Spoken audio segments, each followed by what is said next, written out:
Bonjour à tous, ben voilà, nous revoilà pour une vidéo qui va être, j'espère, assez instructive puisqu'on va parler des voitures électriques.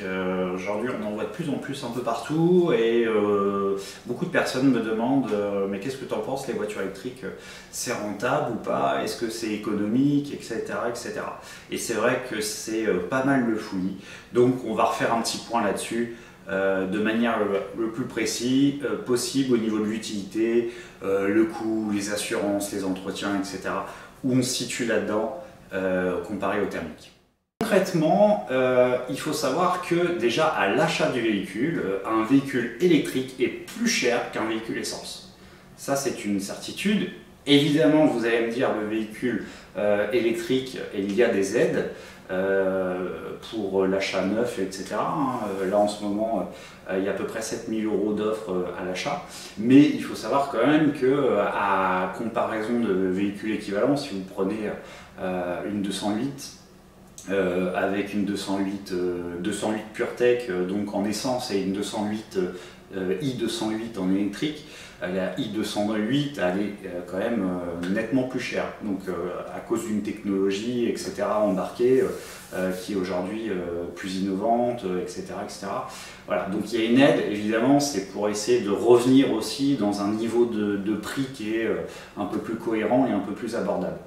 Voilà, donc ça c'est la première chose. Donc déjà à l'achat, malheureusement, la voiture électrique elle est plus chère. Le deuxième fait, c'est aussi qu'il y a très peu de marché d'occasion. C'est encore une technologie qui est assez jeune. Donc même si on commence à trouver les premiers modèles les moins chers, je crois que c'est la Renault Zoé, qui doit tourner, allez, vraiment les premiers prix dans les 5-6 000 € aujourd'hui. Voilà, donc avec évidemment des batteries qui étaient dans les premières générations, hein, donc avec voilà, une autonomie assez limitée. Donc voilà, donc ça c'est la première chose. Après, en plus de ça, il faut éventuellement greffer d'autres frais qui peuvent s'additionner avec la voiture électrique, qui sont par exemple une location de batterie. Donc ça, c'est pas général, hein, ça dépend des constructeurs, ça dépend des voitures, etc. Tout le monde ne le fait pas, la location des batteries, et ou en plus une installation d'une borne de recharge rapide à votre domicile. Et donc là, voilà, on est entre une installation entre 700 à 1500 €. Donc ça, c'est des coûts aussi qui viennent s'additionner si vous voulez vraiment avoir en vrai tout le package tout de suite maintenant dès le début. Voilà, ça fait effectivement une enveloppe assez salée. Évidemment, aujourd'hui, les prix ils sont assez importants sur le neuf au niveau des voitures électriques. Et encore une fois, c'est très simple à comprendre. Aujourd'hui, il y a des technologies qui sont développées, il y a des investissements lourds des constructeurs et des autres partenaires, etc., pour développer tout ça. Et la demande, elle est assez faible. Donc si vous voulez, il n'y a pas l'effet de masse au niveau des négociations. C'est comme, vous imaginez bien, que si vous allez acheter une voiture chez un concessionnaire, lui demander une ristourne, vous en avez une, si vous dites je vous en prends 1500, la marge de négociation va être différente. C'est exactement ça. Pour l'instant, il y a encore, ça progresse grandement, mais l'offre et la demande sur le marché électrique commencent à basculer dans l'autre sens. Donc on va avoir des prix des pièces qui vont descendre et potentiellement des prix d'investissement pour les véhicules électriques qui devraient aussi descendre. Par exemple, en 2021, non je vous dis des bêtises, en 2020, le volume des ventes des voitures électriques a augmenté de 131% par rapport à l'année précédente. Donc ça y est, il y a eu un enclenchement, quelque chose qui s'est produit, etc. Et donc depuis plusieurs années déjà, les premières batteries de véhicules électriques, aujourd'hui on a divisé le prix d'investissement, le prix d'achat en fait de la matière première, en fait de la batterie, a été divisé par 4-5 à peu près. Donc voilà, parce qu'il y a une demande qui est de plus en plus fréquente et de plus en plus... voilà. Donc Ça se travaille, mais les prix baissent au fur et à mesure. Et en parallèle de ça, l'expérience monte et donc la fiabilité vient aussi nous donner un peu de recul sur la technologie et tout ça. Vous savez, moi je suis un petit peu de fibre commerciale, donc moi s'il y a un argument, il me faut une preuve en contrepartie de ça. Parce que sinon on peut nous balancer plein d'informations et puis après on trie, on croit ce qu'on veut, etc. etc. Voilà. Donc j'ai fait un calcul et j'ai essayé de comparer techniquement les consommations réelles et pas les consommations données par les constructeurs, etc. sur les fiches d'infos, de ce que ça pouvait représenter vraiment. Donc une voiture lambda, vraiment pour monsieur tout le monde. Je suis parti sur une Zoé, la Zoé dont on parlait là il y a juste quelques instants. Zoé à peu près 6 ou 7 000 euros, une R210 pour être précis, c'est une Renault 210 km d'autonomie. Ça c'était annoncé quand elle était neuve, voilà. Bon, la réalité c'est plus, il faut plus compter sur 125 km à peu près, mais bon, voilà, peu importe. Je suis parti là-dessus, on a un petit peu plus de recul sur cette voiture, etc. C'est une voiture que vous pouvez tout à fait brancher chez vous, sans problème, et la recharger sur le courant de votre foyer, etc. Et donc, là, cette voiture, d'après mes calculs, elle revient à 3,80 € pour 100 km. Ok, donc ça parle pas trop parce qu'on n'a pas franchement l'habitude de parler en centaines de kilomètres, mais je veux dire plus en litres, donc, et pas en euros. Donc voilà. Donc si on fait la petite gymnastique, moi je l'ai faite pour vous, un véhicule essence, à peu près équivalent, hein, une Clio de 90 chevaux, puisque la Zoé fait à peu près 90 chevaux aussi, voilà, ça va représenter à peu près du 9 litres au 100. Voilà, en euros, pas du 9 litres, je vous dis des bêtises justement, vous voyez, je me fais avoir aussi, c'est du 9 €. Parce que les voitures électriques vont parler en euros au 100 km, alors que les voitures essence vont parler en litres au 100 km. Donc il faut faire la conversion. Donc là, on arrive à 9 € au 100 km, contre une Zoé à 3,80 € au 100 km. Donc il y a une vraie différence. Donc, au niveau des possibilités de rechargement avec une voiture électrique, en fait, vous en avez plusieurs. Il y en a qui sont simples à comprendre et qui sont plutôt très efficaces, et d'autres qui vont vraiment nous embrouiller complètement. Aujourd'hui, moi, je pense que on n'a pas assez de recul, il manque des normes là, il faut mettre des choses en place, là il manque des normes, c'est chacun fait sa sauce, on se croirait au marché, pour moi c'est trop fouillé. Voilà. La première installation, la plus simple et pour moi la plus économique, celle sur lequel il faut compter en priorité si vous achetez une voiture électrique, c'est la prise de courant à domicile. Tout simplement, c'est votre voiture, il faut penser à son usage. Et ça, une voiture électrique, vous devez vraiment, avant son investissement, vous dire pourquoi j'achète une voiture électrique, qu'est-ce que je vais faire comme type de trajet avec, etc. etc. Est-ce que je roule beaucoup, est-ce que je tourne énormément, est-ce que j'ai moyen de la brancher tous les jours, etc. etc. Voilà. Il faut savoir que la première chose, c'est qu'aujourd'hui, toutes les voitures électriques ont la même prise de courant en fait. Voilà. Et ça c'est hyper important. C'est une prise qui a une norme de type 2, je vais dire T2, non, type 2, voilà, c'est une norme européenne, et ça, toutes les voitures ont la même chose. Donc ça, déjà, c'est un point assez important à relever, ça peut enlever des doutes à certaines personnes, et chaque voiture, n'importe laquelle, peut être branchée sur le réseau domestique. Voilà, il n'y a pas de souci. Vous n'êtes pas forcément obligé de faire une installation ou quoi que ce soit. Maintenant, évidemment, les temps de chargement sur un réseau domestique vont être plus ou moins longs. Là, je reprends l'exemple de la Zoé que j'ai étudiée déjà, avant la 208, etc. Une Zoé, par exemple, les premières versions, il faut compter à peu près entre 10 à 12 heures de charge pour remplir à 100% la batterie. ça peut être énorme, ça représente finalement une charge très lente. Et puis voilà, il faut... Voilà. Donc la nuit, ça peut le faire en fin de compte. Hein. Mais voilà. Après, tout dépend le volume de charge. Et puis évidemment, s'il y a 2 véhicules à brancher, ça devient un peu difficile. La deuxième chose, c'est, si vous restez à domicile, l'installation d'une wallbox. Alors une wallbox, qu'est-ce que c'est? Comme je vous disais tout à l'heure, c'est l'installation d'une borne électrique en fait à votre domicile qui coûte entre 700 et 1500 euros.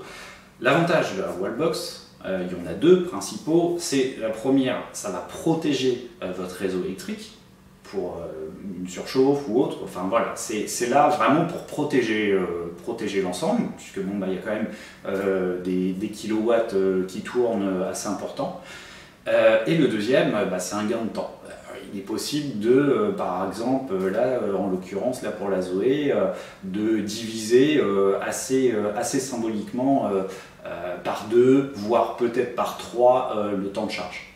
Donc c'est quand même un investissement qui peut avoir un intérêt pour l'utilisation et l'efficacité des recharges.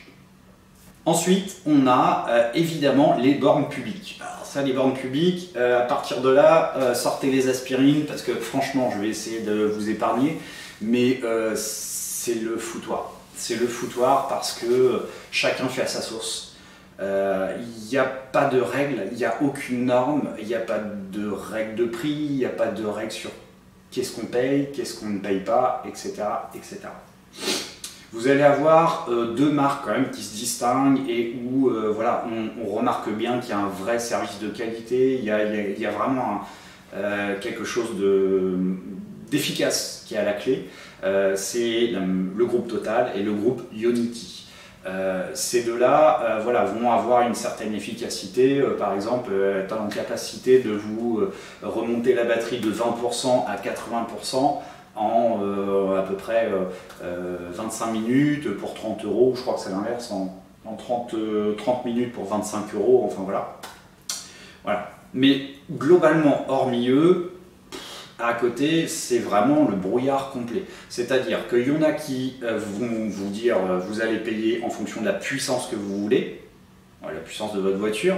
Donc c'est un peu, ça c'est un petit peu dégoûtant parce que vous avez une voiture performante, donc récente, vous allez payer moins cher que celui qui a une voiture électrique aussi, mais qui a une technologie plus vieille, quoi.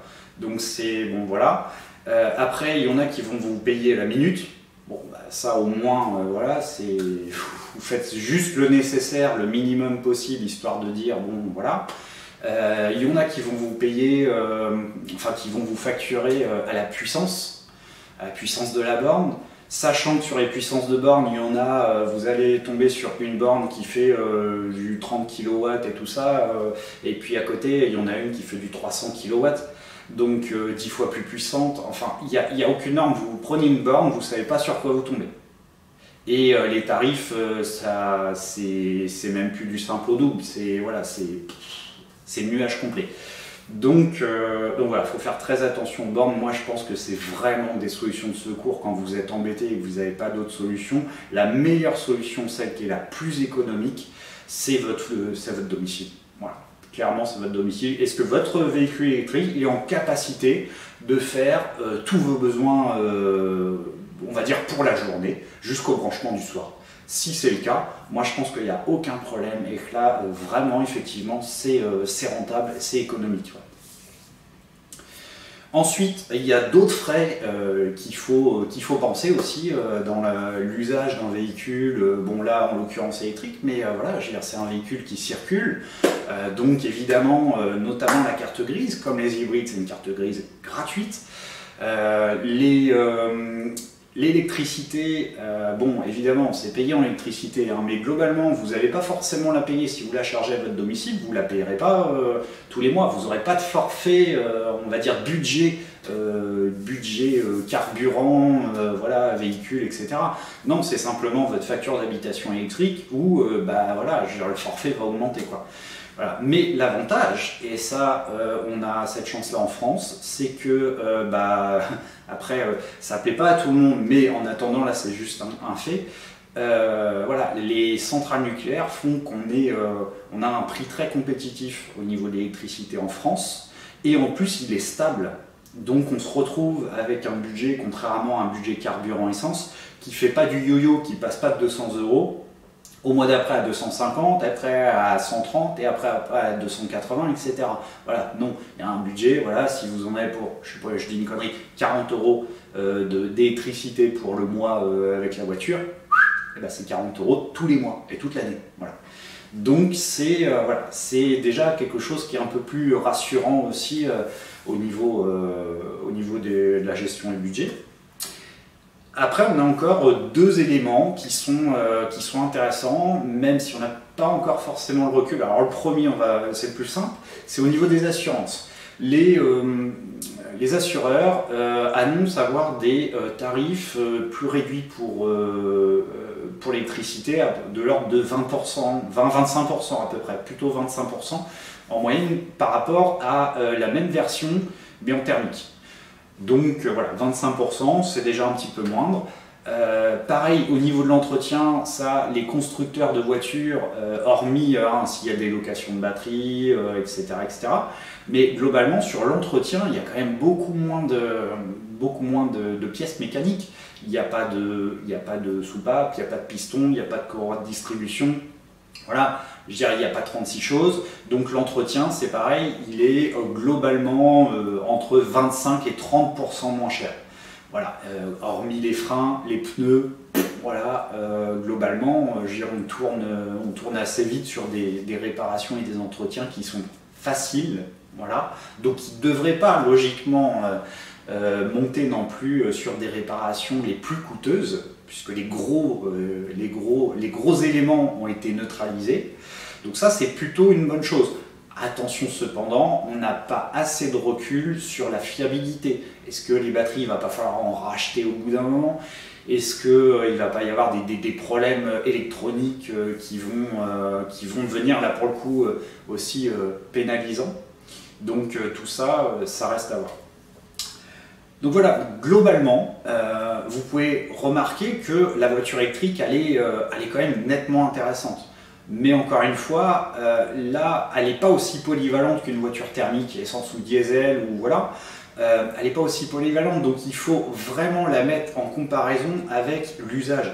Pourquoi vous voulez une voiture électrique? Qu'est-ce que vous allez lui demander à cette voiture électrique? Aujourd'hui, c'est vraiment la priorité. Ça ne le sera pas tout le temps, mais aujourd'hui, les voitures, elles ont un potentiel limité. Si ça rentre dans le potentiel, prenez une marge. Si on vous dit que la voiture a fait 200 km d'autonomie, voilà, je vais compter sur 120 plutôt. Voilà, pour ne pas avoir de mauvaise surprise. Et dites-vous, voilà, est-ce que je suis en capacité tous les jours d'aller au travail, d'aller chercher 2-3 courses, d'aller chercher les enfants à l'école et tout ça, je fais combien de kilomètres? Ah bon, bah, j'en fais 60 et tous les soirs je peux la brancher, ok, pas de problème, il n'y a pas de souci à se poser. Voilà. Mais voilà, vous devez penser d'abord à l'usage. Après, il y a une autre solution, si pour l'électrique, bon, le côté vraiment indépendance d'autonomie, ça vous gêne.